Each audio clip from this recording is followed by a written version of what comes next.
What's good people, and welcome back to the channel here on Kruboy Productions. My name is BK, and this is the Silly, Nerdy, and Wordy Podcast, episode number 83. Eleanor the Great, a spoiler review of this new film. And in this episode, I will be talking about my thoughts about the new film, Eleanor the Great. I will also give an MCU connection between the director and two of the actors in this film. How's everybody doing? Hope you are doing very well as we are now into the fall. This year is moving along. And first, thank you to all of the new subscribers. Thank you to all of you who have contributed to the 5,500 plus views that this channel is at. Thank you very much. And for those of you that are new here, welcome. Subscribe to the channel as I do movie reviews, spoiler reviews on new films that are in the theater, that are streaming, select ones, as well as Blu-ray films. And I do spoiler reviews and nerdy notes in terms of different things and roles behind the camera and how they contribute to the film. I do some TV coverage. I also do Broadway reviews as I see live Broadway shows in person. I discuss and dissect those decisions on and off stage. As a matter of fact, my next Broadway show I will be seeing will be The Sound of Music, and that is going to be coming up for me in a few weeks, early October. So stay tuned for that. Subscribe for more here on the channel. You can follow me on the podcast platform in terms of on Spotify, Apple Podcasts, and all podcast platforms. Just search for the Silly, Nerdy, and Wordy Podcast and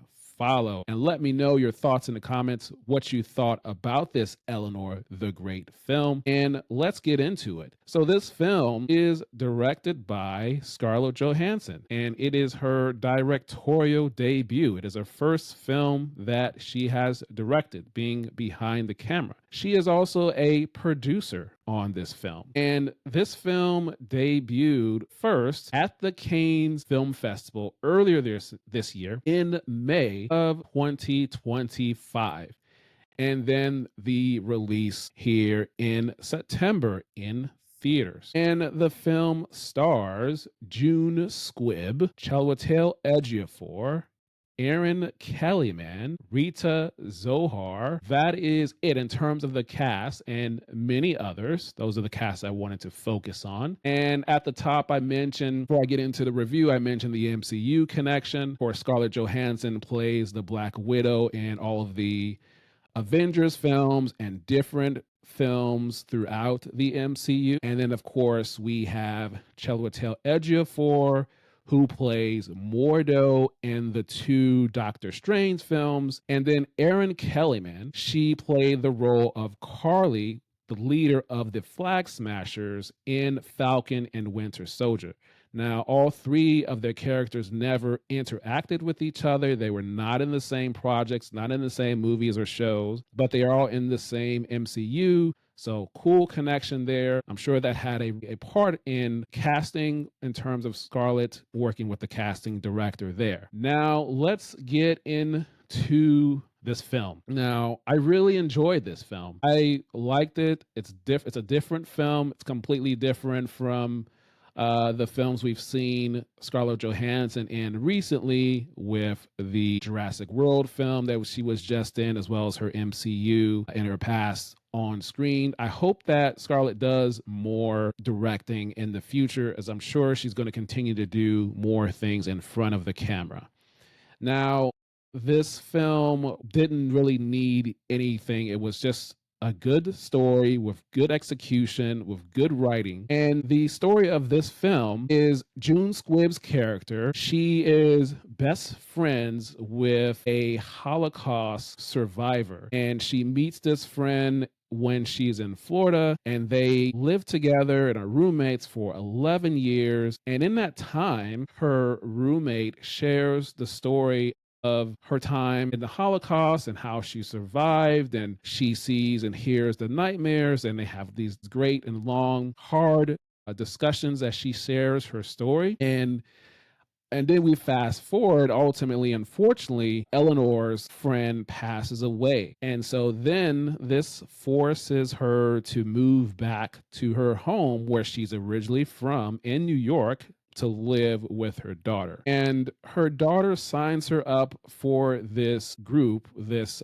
JCC group. It's a group of Holocaust survivors, and they're sharing their story. And eventually, Eleanor starts to share her story, but it is not her story. She's sharing her friend's story. And so she's also still grieving the death of her friend. And she starts to share her story. And then Erin Kellyman's character is also in the group. And her character, she is a college sophomore and she's writing a paper. And eventually she wants to feature Eleanor in the paper, and they start to meet and they start to talk and open up. And she is also, Erin Kellyman's character is going through grief because 6 months into this film, this story, she has lost her mom and it's still tough and hard for her. And so this movie was a hard watch in the sense of hearing the stories and of the Holocaust, as well as the grief that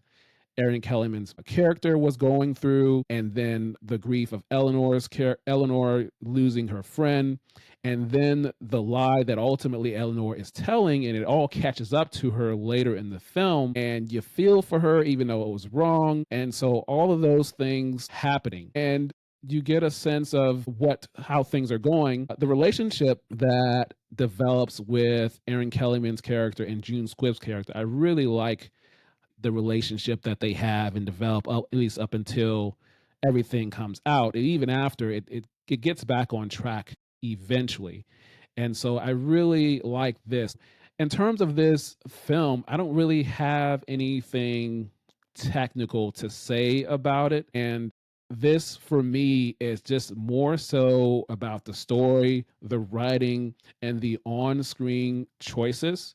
This was an emotional story on multiple fronts as everyone is dealing with grief, whether it's Eleanor dealing with the loss of her best friend, whether it's Nina's character with Nina, which is Erin Kellyman's character, dealing with the loss of her mom, Chiwetel Ejiofor character dealing with the loss of his wife, and you hearing these stories of the Holocaust stories, hearing that. So this was just a hard, emotional story with great writing and great execution.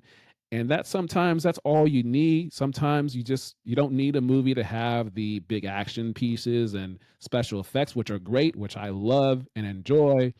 But then you have these other films that don't require any of that. You just have a good story, you have good actors, you have good writing, you have execution by those people and everyone involved. And so I love this about this film. And of course, we move forward in the story.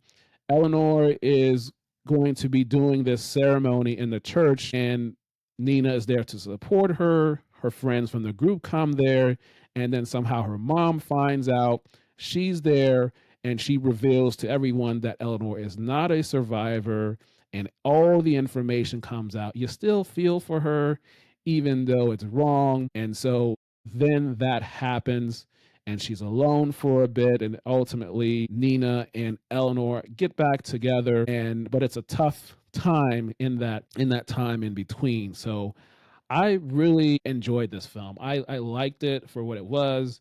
I thought what the decisions with Scarlett Johansson as a director, what she made, I enjoyed what she did and the execution of it, and just hitting a lot of different emotional beats.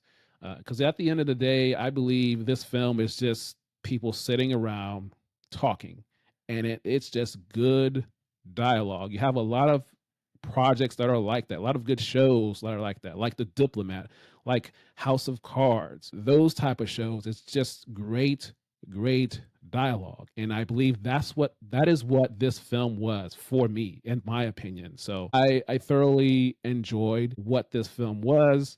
The ending, I thought the ending ended right in terms of having the conversation with Eleanor and her friend as they were in bed talking until the early morning, and then she turns the light off, and then the credits come on. I thought that was a good way to end the film. There was also a little bit of comedy in this film, also, so definitely was good there. There was a little bit of suspense in there as well, especially as the information came out that she was not the Holocaust survivor Eleanor was. And so that was tough.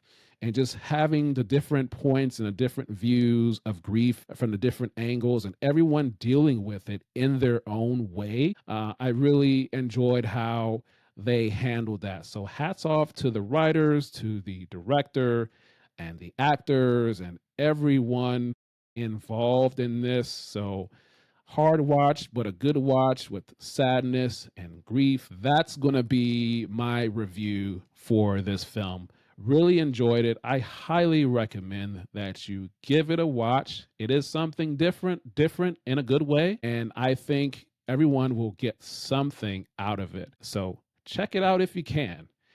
And that's all I have to say for this film.